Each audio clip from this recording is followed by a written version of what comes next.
Welcome to the Customer First Thinking Podcast, episode 39. My name is Stephen Shaw, the host of this podcast. In this episode, we interview Brent, who leads marketing transformation at Accenture. Any way you look at it, these are troubling times if you're in marketing. You've got AI coming full speed at you, maybe about to take away your job.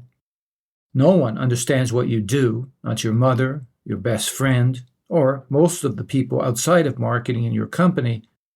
And even worse, just about everyone thinks they can do your job, which leads to imposter syndrome, because you likely don't have a whole lot of training yourself. Fake it until you make it, you keep saying to yourself. Your CMO keeps changing every few years, forcing you to prove yourself all over again. And the career ladder looks pretty shaky right now, with tighter budgets and almost no senior mentoring. No one sticks around long enough or is too busy to take the time. Most of your younger colleagues think marketing begins and ends with communications, clicks, followers, fans. That spells success for them. They can't understand why finance folks are so dismissive of the request for more dollars at budget time. And geez, what happens when Google starts phasing out cookies? How will we prove all those digital media dollars are actually working? What will finance have to say then? Maybe this wasn't such a great career choice after all, you think. And yet, you love what you do. It's creative. You get to have a say in how the company represents itself in the marketplace. If only the CEO could appreciate the fact that marketing is in the front lines of the battle for growth. After all, we're the company's connection to the market. But you worry the CEO has no real clue what would happen if the company stopped marketing altogether. Most CEOs, you're told, come out of finance or operations. To them, marketing is, and always will be, a cost center. That last concern may be the most troublesome of all. Only 10% of Fortune 250 CEOs have marketing experience, according to McKinsey. They don't really appreciate the power of branding, and they see marketing primarily as the brand steward rather than a growth driver. And even when they acknowledge that a great customer experience is crucial to success, they don't necessarily see marketing as the ones who should be in charge. In fact, marketing, for the most part, has been shut out of the strategic conversation at the executive level. This growing divide between CMOs and the C-suite, the furious pace of technological change, the rapid rise of generative AI, the complexity of managing customer interactions across a myriad of channels, the criticalness of delivering memorable experiences, these and many other stress points are forcing marketers to rethink what they do and why. How can marketing find common ground with finance? How can they spike company growth? How can they play the long game at the same time as generating quick wins? How can they avoid spreading their budget dollars too thinly across all of the available media options? How can they build a leaner marketing technology stack that makes everything easier? For that matter, where does AI fit into the picture exactly? These challenges and many more haunt today's marketer. The only solution is to transform marketing, make it more relevant, more strategic, more impactful. Scrap the orthodoxies. Empower marketing to become agents of change rather than foot soldiers. Teach marketers to speak the language of the boardroom. All of that falls within the mandate of Brent at Accenture, to drive transformational change in marketing organizations that recognize the importance of rapid adaptation in times of uncertainty. Brent got his start in digital marketing, became a renowned expert in search marketing, and today leads a team that helps CMOs re-energize their operations. I started by asking Brent how he made the leap from an English degree at McMaster to launching a digital career during the formative years of the internet. I went to Mac with the plan of either going into journalism or medicine. That was the original plan. And Mac was ideal because you didn't have to have a science degree to go into it. So it made sense. And then before that, the high school I went to had a graphic arts program. So I was always like Photoshop, Illustrator, like very early days. And then my mom worked at HP, and she was very heavily into technology. So when she grew up, she actually was learning how to code on punch cards and very old school technology. But she was really dialed into what was happening. She was just like, hey, like there's this internet thing. It's kind of got a little bit of graphic design. You love technology. It kind of, and I was like, that sounds interesting. So I made a pivot in university and did my post grad after. But yeah, there was no real plan. And like 2000 was the Wild West for the internet, right? Like there was no rules and nobody knew what it was going to be. And so went out and explored it and learned a little bit of coding. Like I was able to take some of my graphic design background, lace it in with my English major degree, and so it just brought a little bit of like left brain, right brain all together. Do you sort of wipe your brow now and say, phew, I could have gone the journalism route and possibly be out of work by now? No, I don't, because I think like obviously like the conversations we're having right now, like this is like the new evolution of what journalism is. I think it's shifted to a little bit more of an entrepreneurial space. I think if you think of like the classic channels of journalism, like print magazine, that certainly has changed. But I think people always need information. I think that the way that we communicate is always going to be relevant. So, I think if I would have gone into it, I would have found ways to kind of pivot with the ways that technology were taking it. And I just would have ended up in probably, a very different place, but probably still grounded in some way or another in tech and communication. Well, you and I share similar aspirations, because I felt I was destined to become a journalist at one point. So it is very, very similar. And of course, the contents that we've created here with Customer First Thinking is of course an opportunity to practice those skills.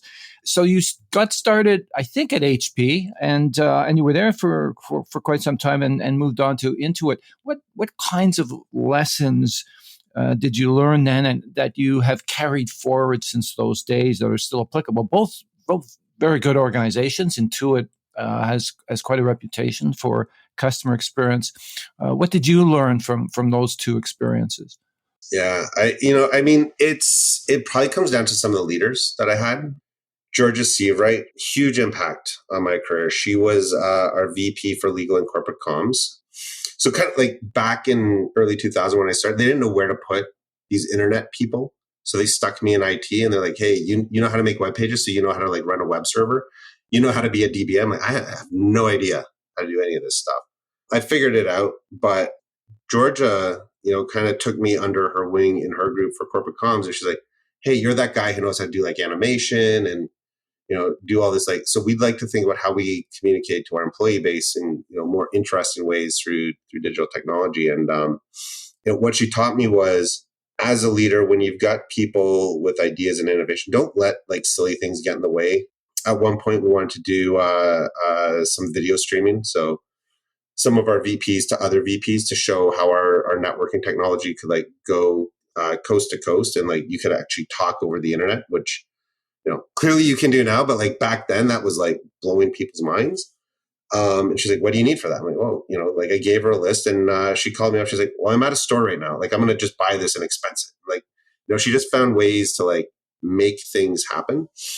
She wasn't afraid of taking big swings. We had Carly Fiorina, who was the CEO at the time, coming to Canada.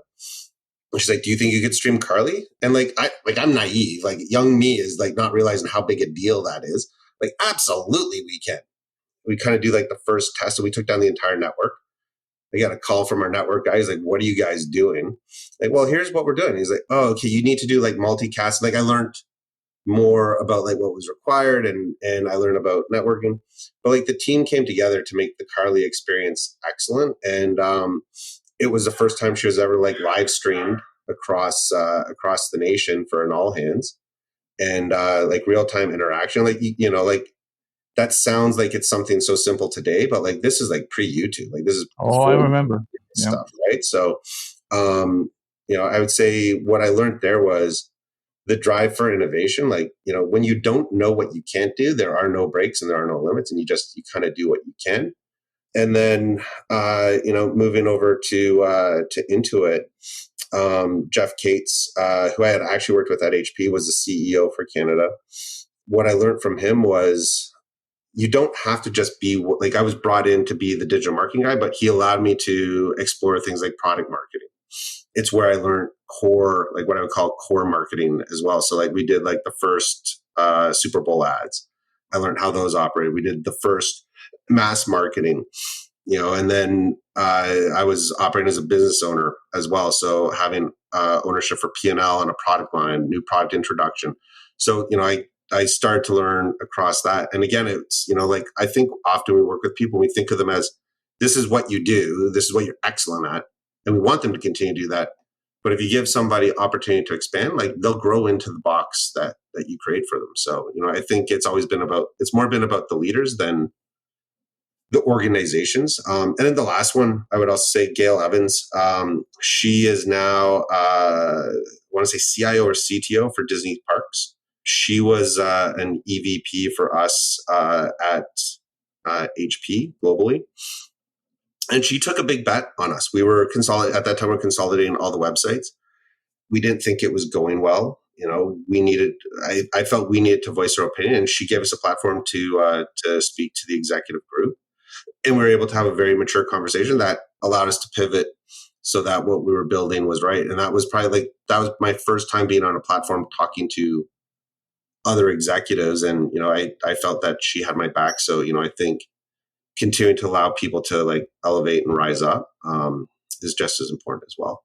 So you come up to the ranks of digital. I think you earned a bit of a reputation in search marketing as well, became actually quite renowned for it, is my understanding. So I went very deep in search. Yeah, and quite renowned for it, I might add. Let's just fast forward to today. Your mandate is marketing transformation, but let me ask a very basic question to get started here, and that is what is the role of marketing these days in your opinion? The fact that there is a need for transformation would suggest that role is changing, but what would be your definition of marketing as it exists today? Yeah, I think very simple elevator pitch. Marketing is the way that organizations communicate to their customer base. I think a lot of people think it's advertising or arts and crafts or, those sorts of things. Organizations that have really embraced marketing are thinking about it. What is your brand proposition? Your brand is not a logo or a set of colors or guidelines. Your brand is now representing how somebody calls customer service and engages with you. Your brand is how people are talking about you post sales, right? Your brand is like how they talk about your product. Like that's how your brand is now. And it's amplified through digital. So, I think organizations now need to think about marketing kind of being threaded everywhere. And, the role of the CMO is still highly relevant. But, I always say when we think about when and how we talk to our clients, we have to think about marketing how the CFO would think about, driving revenue and profit. We have to think about how the CIO or the CTO would think about how technology is used to enable employee jobs and customer experiences. We have to think about how the CDO, the chief data officer, is thinking about how data is used for personalization and privacy. Right. So you kind of have to think about each of those C-suites, and marketing plays a little bit of a role across each of them. So, you're doing a lot more, I call team sports as opposed to individual sports in the world of marketing as a whole than you probably ever have before. So your point of view here is that if your neighbor asks you what marketing's all about, you would say comms. What do you think the answer should be? And I ask that because a lot of people in business and the C-suite, in fact, think of it as the demand generation folks and some the ad folks. But what do you think that definition should read like? Demand gen is certainly part of it. When you look at a lot of marketing organizations right now, they're thought of as cost centers. So if you're not thinking about how you're driving demand, it's important. But like you have to partner with the sales team too, right? A lot of especially when you're in the world of B2B, the marketing team is there to like set up the leads. The sales team there is there to collect and drive them. And I could, like, I've run marketing and sales teams. The sales team's always going to say, the leads you're sending me are garbage. They don't work. And so, marketing shouldn't just be about leads. It's about, like, how do you qualify it? How do you make sure that the quality is better as well, right? So if you kind of take that to a level higher, it's not just about demand gen. It's about, driving the right process and effective handoff of customer experiences across different parts of the organization. So if it's sales, make it amazing. If it's somebody's going into customer care, make it easy to find. You talk about things like search and SEO. Why is somebody picking up the phone to have to talk to somebody for customer support when they should be able to find that very simply on your website? Right? Like that's part of the role of marketing, is ensuring that those things are found just as much as doing the lead gen. So the official AMA definition, which reads like it was written by a committee because they jam everything they can into the statement. Probably was. I've sat on some committees, so it probably was. So the last version of it, 2017, finally put the word customer in the definition. But the real takeaway words from that definition, in my opinion, are create value. And then if you ask Seth Godin what his definition is, it's actually to serve customers. So neither is talking necessarily about ads or comms even. They're talking about marketing's role as driving value in the enterprise. Do you agree with that? I do, but I'm probably a little bit more direct on it. Like, I think we all have to be mature about it. We're running businesses. Our job isn't just value. Our job is to make sure that we're actually, like, putting revenue in the company's pocket. Like, that's your job. If you're not driving revenue, then, you're effectively not doing your job. I think people want to soften it a little bit by saying value, because it doesn't sound so, like, corporate driven, but that's how businesses operate. And I think if you don't have a pragmatic view to it, you kind of get lost in what is the goal or objective that you're trying to do, and you get, like, a softer number. I think you can measure value in other ways, Net Promoter Score, those sorts of things. But end of the day, businesses do really try and do two things: drive more revenue and cut costs down. Right? You got to figure out how you do that. Which is an interesting comment, because the CMO title has changed in some organizations to Chief Revenue Officer, or it might be even a parallel C job set up to work with the CMO. So there, in organizations, there appears to be, some dichotomies there, which let me gravitate toward the concept of marketing transformation, because, as I said at the beginning, I think that that businesses today are fundamentally asking themselves, what should marketing's contribution be to the business? Is that at the heart of marketing transformation? What is the question? How do you define marketing transformation, and what's the question behind it? I mean, I kind of see transformation coming in a few different ways, right? So there are the organizations that are shifting over from where marketing was seen as the owner of the brand, and now they're being asked to operate more as a business. So, you need to realign your organization around business driven goals. And so some of those softer metrics, like brand awareness, brand consideration, et cetera, aren't as relevant. Now it's, how you're talking more about a funnel. So how many leads are you driving at the top after you've thought about awareness, and then how many are you converting? What's your handoff? Those sorts of things. Then you've got organizations that have already made the shift, but they're trying to drive higher levels of technology adoption into it. So, they're like, my marketing team's not getting more funding. Everybody's running flat out. We are over consumed, and, we have to do more with less. So how do we do that? And we have to start to think about automating, right? And, like, that conversation is being doubled down now with the role of things like Gen AI as a whole, right? So how do I produce and create content faster? What's the role of my marketers in that new world? Like, do we shift from being creatives to being editors, or are we shifting to where we're still creatives, but we have a different palette that we're painting with on a slightly new canvas, right? I think it's later. I don't think you can have AI do everything for you. I think you have to have, if you want to continue to evolve and stand out, there has to be the heart of something that sits there with a human who's actually looking and creating it. And then, the third way that organizations are thinking about adoption right now is with inflation and cost. They're effectively just trying to figure out How can I get more efficient as a whole? And so the transformation is more about like workflows and people alignment. And that's not taking headcount out. That's really more about I have to partner, as I was saying before, right? I have to partner with the finance team. I have to partner with the sales team. I have to partner with the tech team. My team is now working in a very different way, and I have to think about how work flows across all of those, and we're creating the right governance to get that work done. And then, you flip to the other side. So that's the internal business. Now you flip to the customer. Customers are engaging differently as well, right? Like you and I, we could go get access to an AI tool very quickly, and they're going to start to be embedded in things like Siri and whatnot as well. So you'll just be able to like start to interface. That's the way I'm going to interface with the business. So now, as customers, we're also changing the way that we're engaging with brands. So brands are having to meet that shifting customer need as well. So you take those four things. That's kind of what's driving transformation. Is it marketers asking for help to make that transition to this new consumer world, or is it coming from business leadership saying we need a best in class marketing practice here? Where do the questions come from? Yeah, it's a little bit of all. I'd say probably 80% of what I'm doing, marketers have the self-awareness and saying, I've been challenged to rethink my business model. I've been challenged to rethink about new goals and objectives. I recognize that like our customer experience needs to change, or I've been given a bigger remit or a bigger mandate, kind of as you were saying before. So marketers are coming in with that model, and so they reach out and they say, I need help.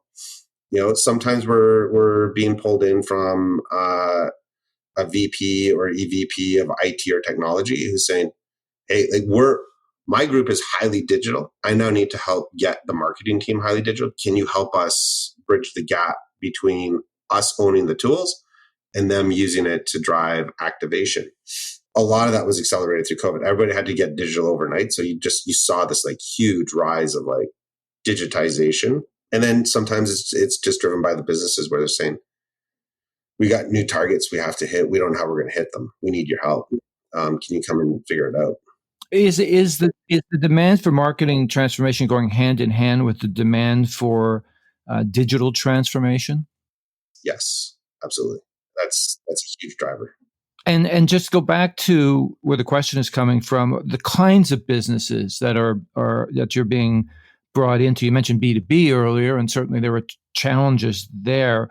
But I would imagine the greater challenges would lie on the B2C side. Are these companies facing disruption in their business model? Have they changed their business model? I think you alluded to that. What are the driving factors behind it? Yeah, so 95% of what I do is probably more B2C. I've been both a B2B and B2C marketer. I think B2B is a lot more complex, to be honest. B2C, there's a few things that are driving it. So there's a lot of legislation that's coming out now in terms of like how you can utilize customer data, and that's disrupting the personalization strategies of a lot of organizations. How do you hold? What can you target against? How do you align with your customer?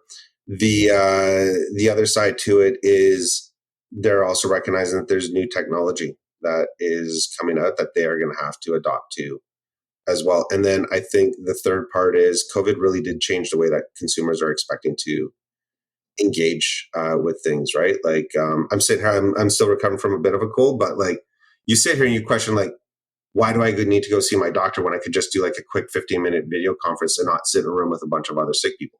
That same question gets applied to your grocery experience, your banking experience, your food ordering experience, right? Like all of those things, you sit there now and we've kind of like created new habits, but thought about like, hey, like the old way worked. It was fine, but like there's a better way of doing this now. And then the other component is people have found new ways of using their time as well. So, I don't want to spend my time going to a bank to talk to my personal financial advisor and have to take 2 hours out of my day. I'd rather just do a quick video conference call, have a discussion with them, and then move on, right? And all of those things, as we talk about it, it's the process of the business, but the role of marketing is helping to connect those tools and those people together and making sure that customers understand that those are options for them as well as part of their service and value proposition. So I want to move on to another bit of a pain point for a lot of marketers these days, and that is the relationship between the C-suite and the CMO. CMOs today don't have quite the influence they used to have, and I want to dwell on that subject a little bit later on. Um, and I read a figure where just 10% of CEOs in very large enterprises have any marketing experience at all. Most of them come out of operations and finance. They have a hazy, often, understanding of marketing. And this leads to a disconnect around what they feel marketing should be doing, what marketing feels it should be doing. There's also a language divide between the two. What can be done to bridge this divide? Is it on the CMO to figure out how to be better at speaking the language of business than the language of marketing and branding? You know what, like I do think it sits with the marketers. You asked me earlier, one of the things I learned. So Intuit, I remember going in when I was originally given budget for a new product that we were introducing. And it was small. It was a small budget, but like strategically, this was the product that we wanted to grow long term. And I went to the CFO and I said, "Look, like I'm going to make you a deal. I will take the budget that you start with me, but you give me a cost per acquisition cap, and if I stay below that cap, you'll fund until I go over it, and then you'll freeze my funding. And the second I go under it again, you'll increase my funding." And he's like, "Nobody's ever thought about like budgeting like this before." I'm like, "Right, but like if I can drive you more revenue and I can drive you the number of units that you need, why not?" He's like, "Yeah, it completely makes sense." So we ran it as an experiment.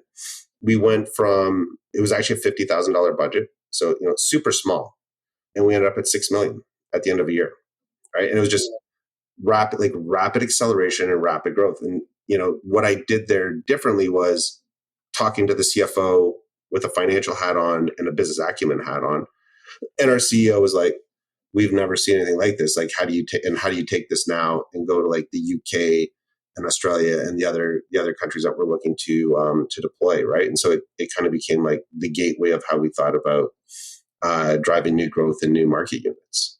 Well, it's certainly a way to turn around the perception of marketing as a cost center, as a line item budget, as opposed to a revenue generator, and leading to business growth for sure. Let me go back in time a little bit. So, say between the mid 50s and the mid 80s, marketing actually had a fairly big role in influencing business strategy and direction.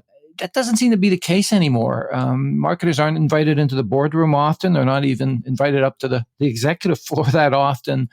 They've lost a lot of prestige and influence relative to that era. What do you think accounts for that loss in prestige? Is it a feeling that marketers don't have the necessary gravitas these days to play with the adults? I think if you went back like the 1950s, right, like Mad Men, right, like marketing was seen as the way that businesses were perceived to be cool, right? Like your job was to be out there and like get that like zingy thing that like everybody would remember. And like if you nailed that, it turned a business significantly.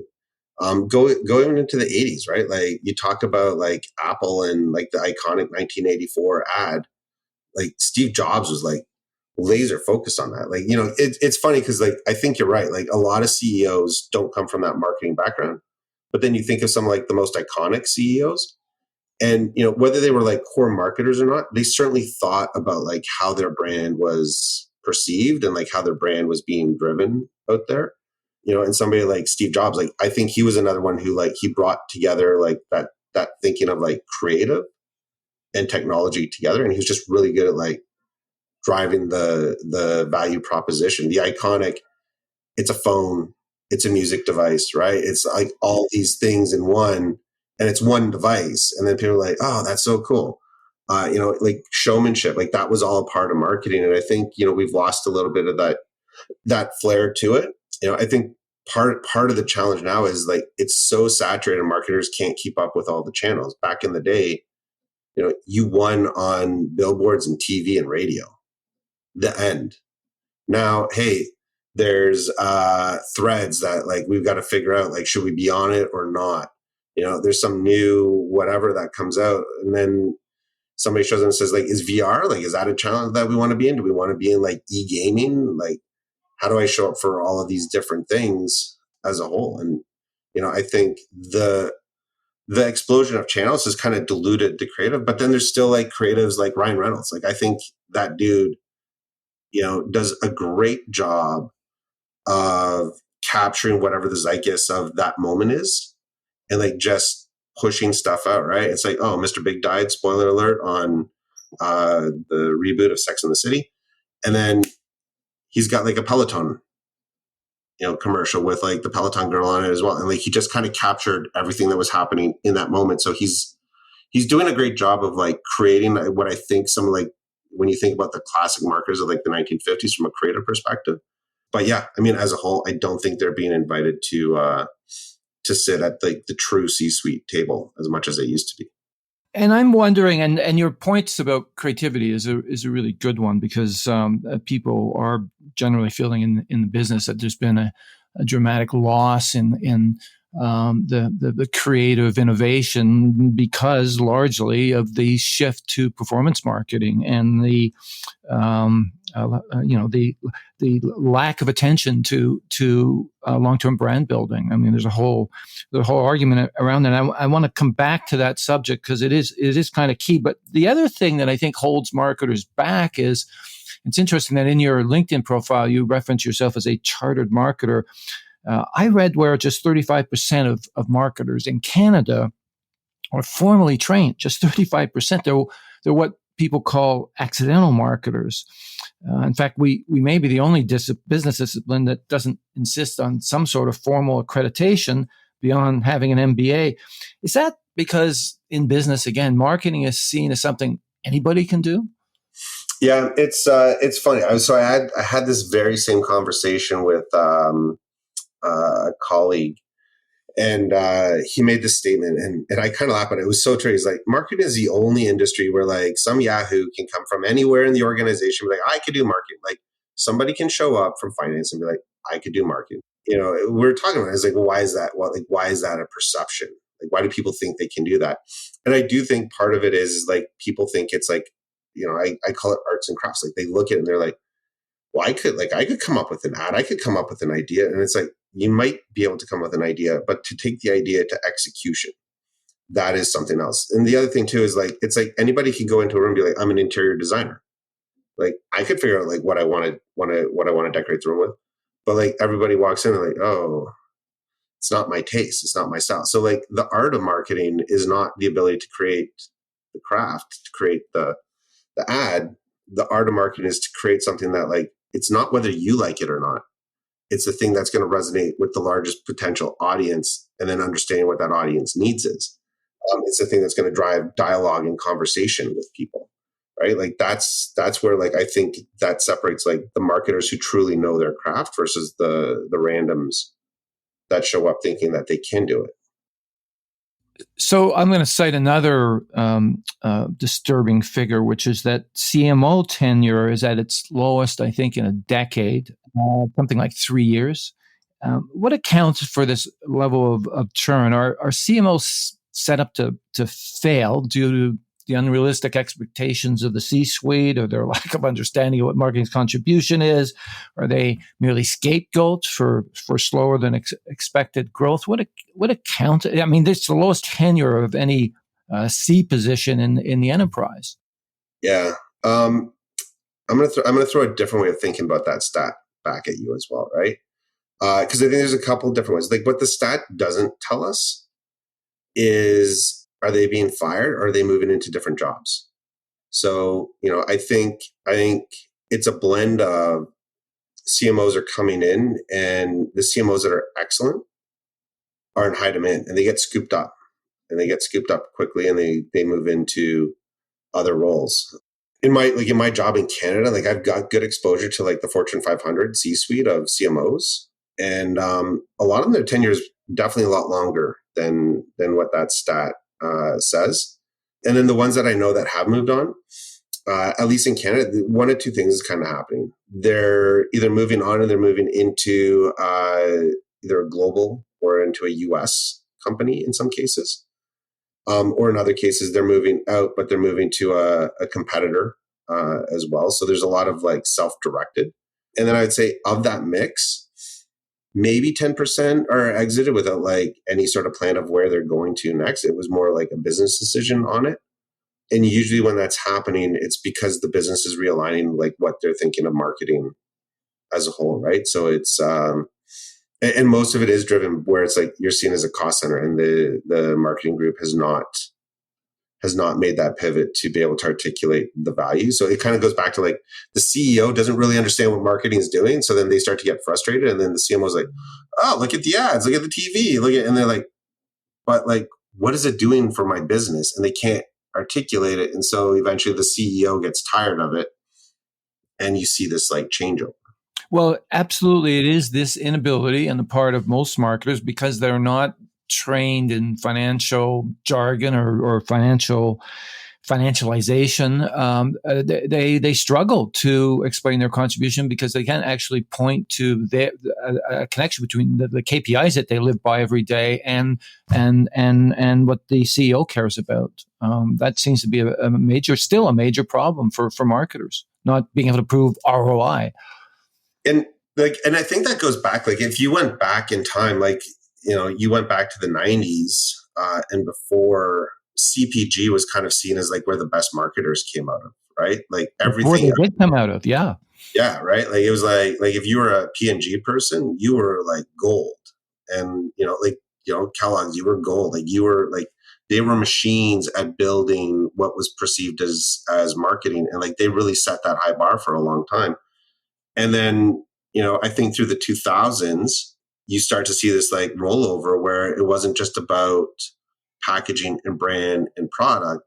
You start to see marketing own more around price and strategy and those things. And so, you start to see a bit more of a shift rollover. And, when I, it's not to say that CPG marketers aren't good anymore, but I'm finding that when they transplant into other organizations, they're not adapting to the other organization's expectations because they came from a core brand.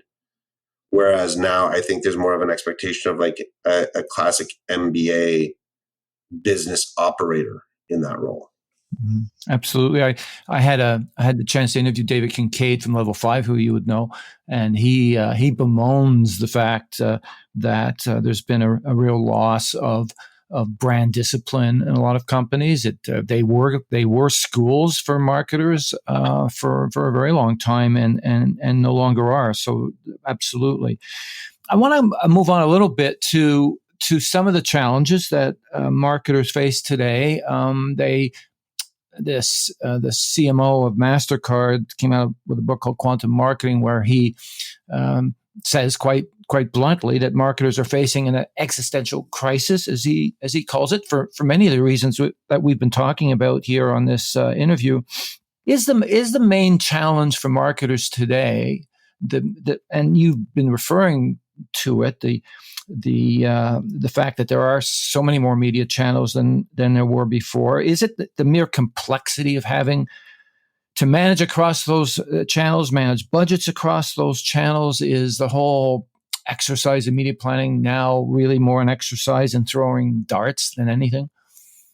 Yeah. So it's yes and no. I think I fully agree with the complexity of it. I don't think it's marketers who are doing it well. I don't think it's throwing darts.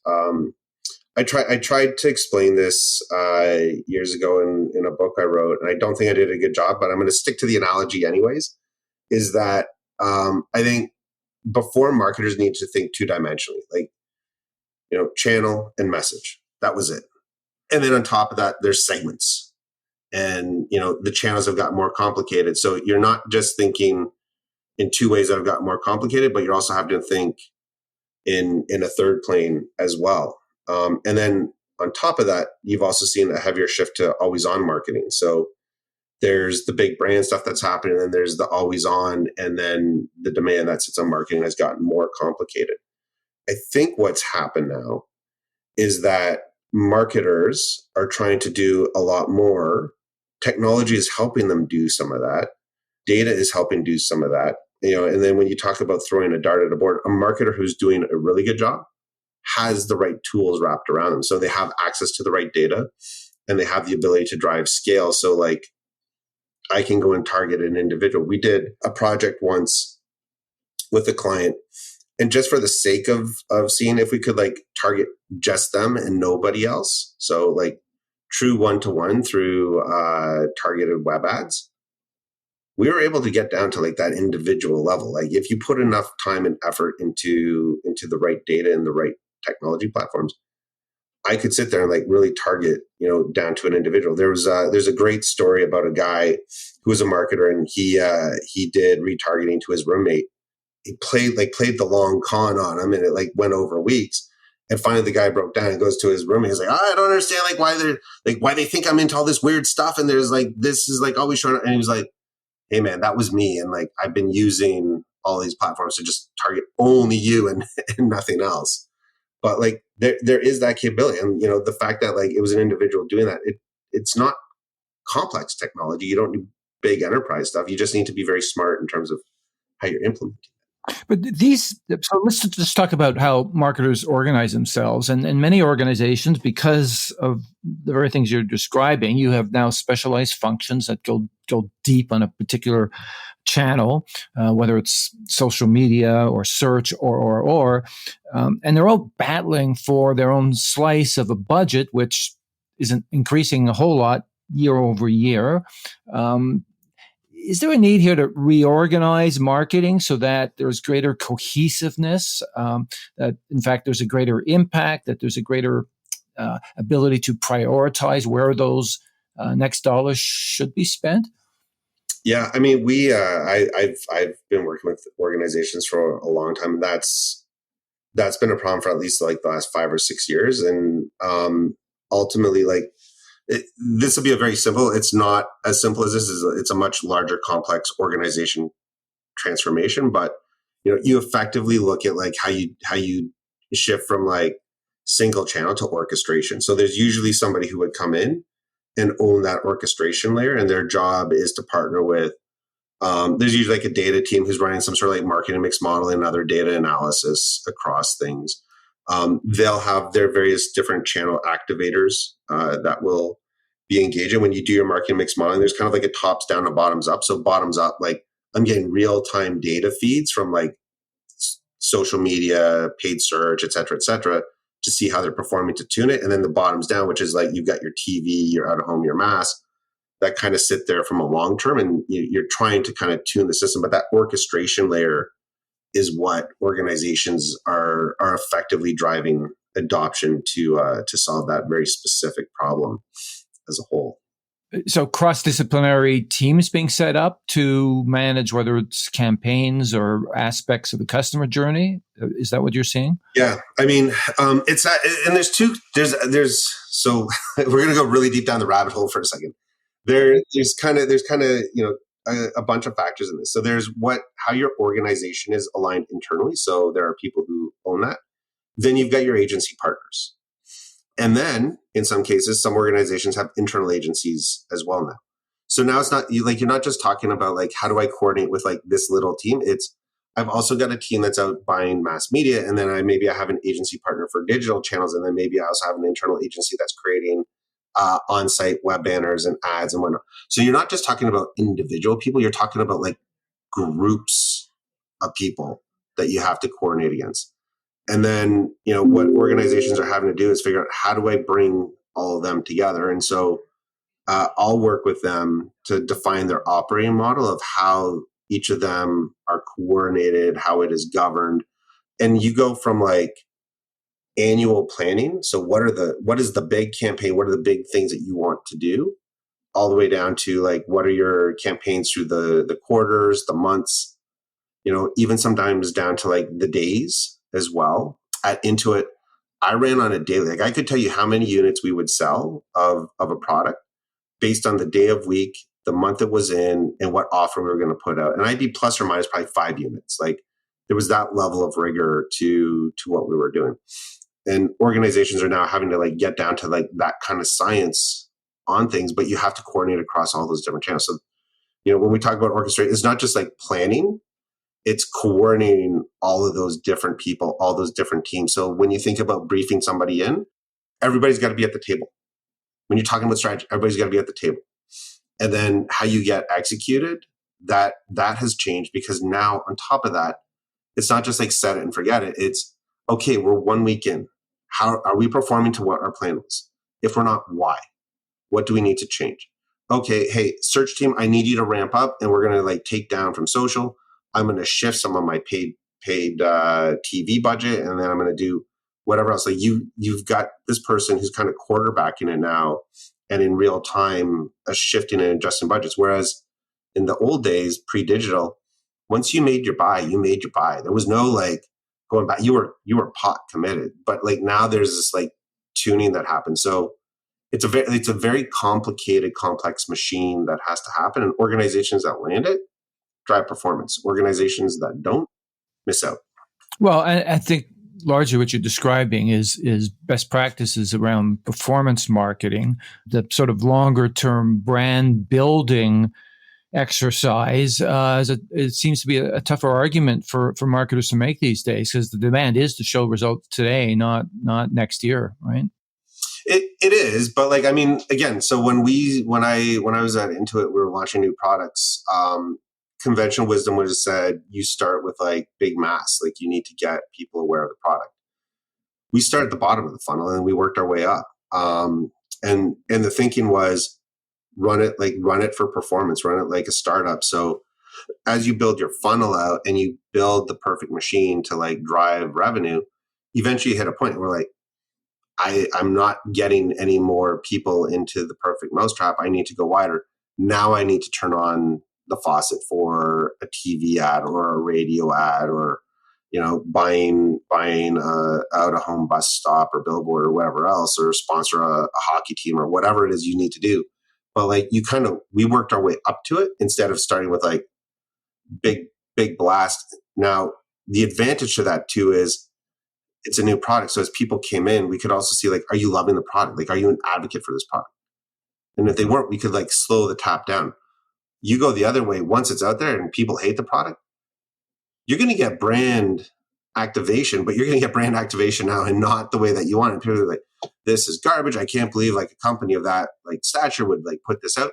And now you're like trying to defend against it. Now you're on your back foot. So, I think that there's, well, I know for a fact, there's very much a role for big brand advertising, but the way it sits into the mix has shifted, and the way that you use it as a tool has shifted. One thing Intuitive absolutely gets right is the customer experience, and the vast majority of marketers today make the case that it's seen as vital. Yet they'll also admit that their own organizations aren't doing it very well. And if you take note of the American customer satisfaction ratings and its dramatic decline over the last number of years, you would say they're probably right. And many marketers don't have direct responsibility for CX. What's your perspective on who should own CX within the enterprise? Or is that a more collaborative venture? And since so much of brand perception is driven by actual experience, shouldn't marketers own customer experience? Yeah, I mean, own is such a binary term as well, right? Like, I think everybody has to have accountability for it. And then CX is very nuanced across different things. So the CX view a marketer is going to bring to something is going to be very different than like somebody who is well versed in sales, or somebody who's well versed in a call center, who's well versed in store experience. Like, each of those are very, very different animals. I think the role of marketing in that is to probably corral them all together and coordinate. So if that's how we want to define ownership, sure. But each of them needs to sit. Like, they still need to be embedded in those areas. And I don't think of it as like they're the traffic cop to like go in and say, this is the way that it shall be. It's bringing the right experts to the table and saying, how do we want to show up for like a retail physical experience? What does a great CX look like, right? If we're doing like a floor planogram, that's a very different skill set than, somebody who's going to sit there and talk about like, what does a great call center experience look like, where you've got callbacks and other things that are happening. But this also goes back to the word you used earlier, orchestration, and considering that the customer today moves across many devices and touch points, and don't see the organization as being split into silos. They interact with it horizontally, not vertically. And if marketing's job is to shape the perception of the brand and ensure that brand experience is right, you would imagine they should be driving the customer journey mapping and the optimization and ensuring that there's no dissonance between what the brand is saying and what the customer's actually experiencing. Yeah, that I would agree. I definitely think marketing should drive the customer journey map. Like that is something that they should, if they don't own, they should have a very heavy hand in.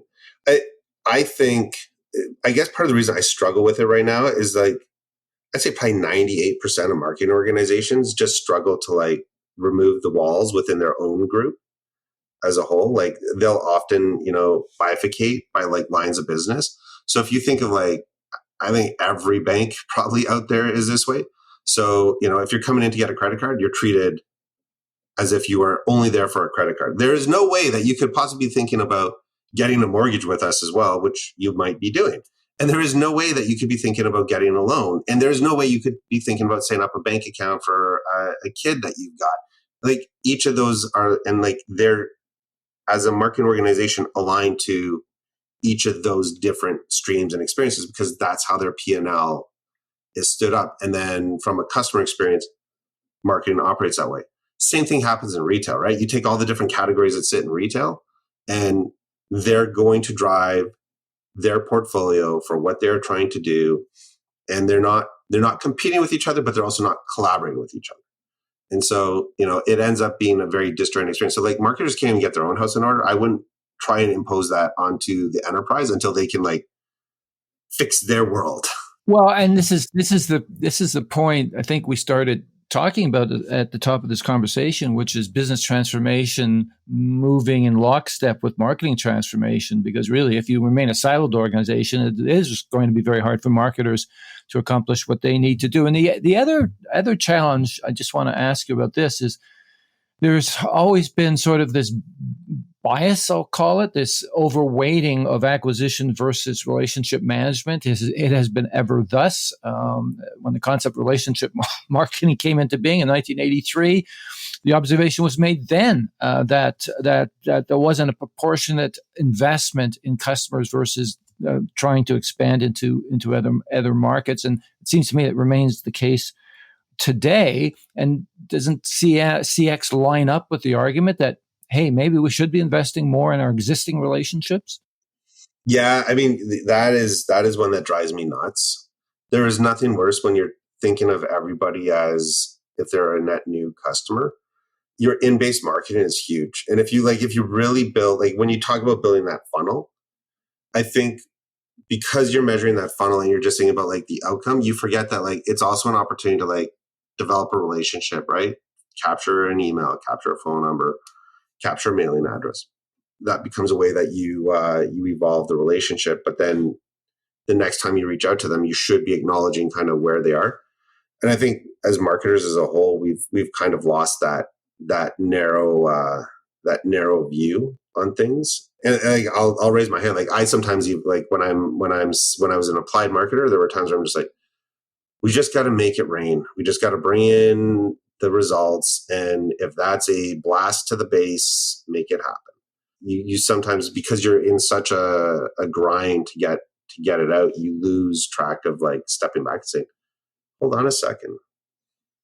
Like I could send out half the number of emails and probably still get the same results because I'm just hitting people who've already bought. Like let's scrub them out, right? So there's like stepping back and thinking a little bit more pragmatically about it. I think we all make those mistakes, but it is systemic. Like I think it continues to be systemic. I see stuff where I'm like, I had just bought something and you are now retargeting me and you're wasting your dollars on somebody who's like I'm not buying more of this. So like stop targeting me, go target someone else.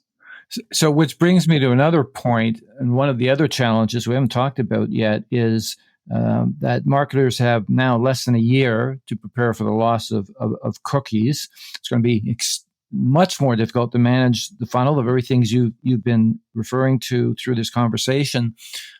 What's your advice to marketers and how to make the transition with the deprecation of cookies. Yeah, I mean, so there's probably a couple things. They're not losing all access to cookies. They're losing access to third-party cookies, and Which is programmatic advertising for the most part. correct. Yeah, that's exactly it, because it changes the way that you think about the channels that you're going to engage with, and doing things like retargeting. They'll still exist.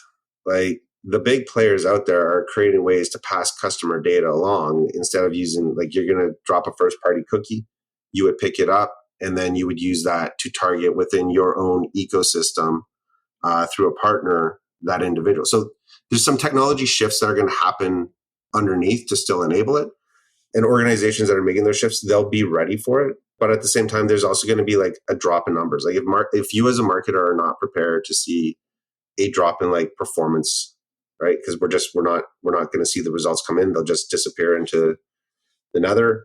It doesn't mean that your marketing has failed. It just means that the benchmark that you had before has changed. Like, I think we often treat data out of marketing as if it's like financial data and it's like to the penny. And I'm like, no, this is like directional. Like, this is probably plus or minus like 30%. I go way back to the old days when we used to track through weblogs. Like, there wasn't any of this like cookie, and it was just weblog data that we would like parse through and understand what people were doing. And then you moved over into cookies, and it's like, is that the same person? Is it a different person? I don't know, but like, traffic is going up, so we're good.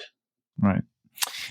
And the other area that might start to develop is the collection of first-party data more aggressively. I think you just alluded to that, and that seems to be the consensus opinion that and organic content. So the two going hand in hand, which is back to, let's create very vibrant reciprocal experiences on a one-to-one basis for customers as much as we can. And that takes me into this whole subject of community marketing, right? That's another big growth area. Mark Schaefer thinks that's the future of marketing, is community marketing. And he may have a point here. And yet community marketers, if you ask them, really have a tough time making a business case to fund their activities. What's your perspective on the growth of community marketing? Well, I'm going to back up for one quick second, because I also think you said something there that's relevant as well, is that with the change of data available, marketers are rethinking how they collect that data too. So this is why like CDPs are like, it's probably the hottest piece of technology out there, parking anything around Gen AI and AI. Probably like CDPs are the way that organizations are thinking about collecting. And what that is allowing them to do is to collect both the CRM type data that you would have about you, but also like all the different interactions that you have. And so then that creates a different way of targeting. You then like take that up and you think about, how do you want to market to people? And I would say there's the known. So I know you. I know it is you, and you expect that I know it is you because you have logged into something and you have like illustrated. So I should be like very personal. There is the, I know who you are, but you don't think I should know who you are because I've collected something. So like, I probably shouldn't like be putting something out that like makes it overtly that I know who you are. Then there's I could broadly guess, I think I know who you are, or you fit like a profile of people.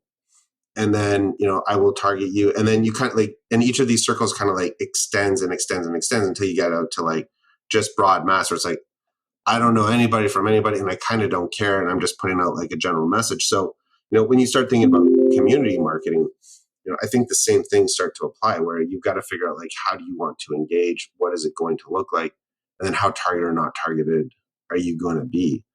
Yeah. Well, it's also maintaining engagement with community members who've raised their hand and signed up and said, yeah, I'm willing to be part of this. But it's a tremendous pressure on the community manager to be producing content on a regular basis. We have a couple of minutes left here, Brendan. I want to come full circle back to the subject that we started down the path of talking about, which is AI.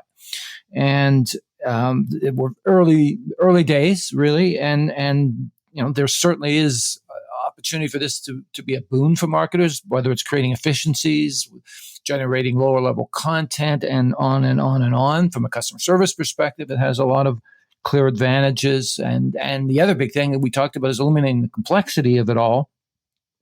However, it's also a threat. I think if you ask most marketers, they're actually worried about losing their jobs, maybe rightfully so, because it could effectively lead to a massive shrinkage of the profession. Ultimately, where do you come down on? I know that you recently delivered a speech on this subject. Where do you come down on this debate between friend or foe? Somebody made the analogy the other day to fire. Do you treat fire as something beneficial or a threat? And it can be both. So what are your thoughts on this? Yeah, I mean it's complementary. The best stat I ever heard was, and the way to think about it is, when AI was used in medical scenarios to identify specific disease, it was probably 80% accurate. When a human tried to identify, it was probably about 60% accurate.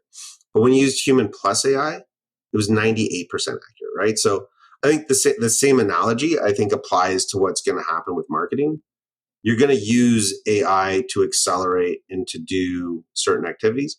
But if you leave AI to its own devices, you're going to lose your competitive advantage, right? Like, everybody's going to be using the same AI platforms. So if they all become normalized, you're just going to get sameness. If you overlay it with human capital, then the human capital is going to be able to tune it and shape it and shift it so that it performs for what you want as your outcome. And I think that's the role that we're going to play in it. Does it mean that there's less jobs? I don't think so. I think what you see is the jobs definitely change a lot, and the roles will change a lot. Like I fully know that they will change, and the expectation of what people will do will be very different. Like, I've got young daughters, so when they get out of school in another like 12 or 13 years, the roles that they would go into will be very different from like what I started with, and probably where I end up ending my career as well. It'll just be a different market, and that's kind of been the way it was. Like, things have always evolved. If you went back to the 50s, and you said, hey, there's going to be email, and we're going to like have computers that are going to design stuff, like, that's the end of creativity. Well, no, it's not. We've shifted, right? And we're shifting, and we're going to go through another shift, and it will be okay. You just have to be malleable to learn new skills and new trades, and make sure that you're in a spot where you're creating relevant value for the organization that you're in. Well, and that's a good note to end on, because there's certainly no other discipline that has faced as much immense change over the last 50 years as marketing has, and has adapted really, and successfully so for the most part.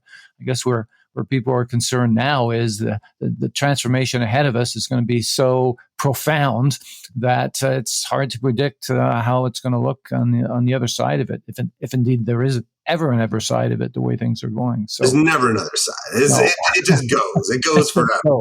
Continuous transformation. Well, that should keep you employed for a long time to come. I hope so. And my successor, and their successor, and their successor. Exactly. Permanent job. Well, this has been fun, and marketing transformation, obviously close to my heart, and it's nice to talk to somebody who's right in the front trenches, fighting the right battle here. So I really appreciate your being a guest on this show today.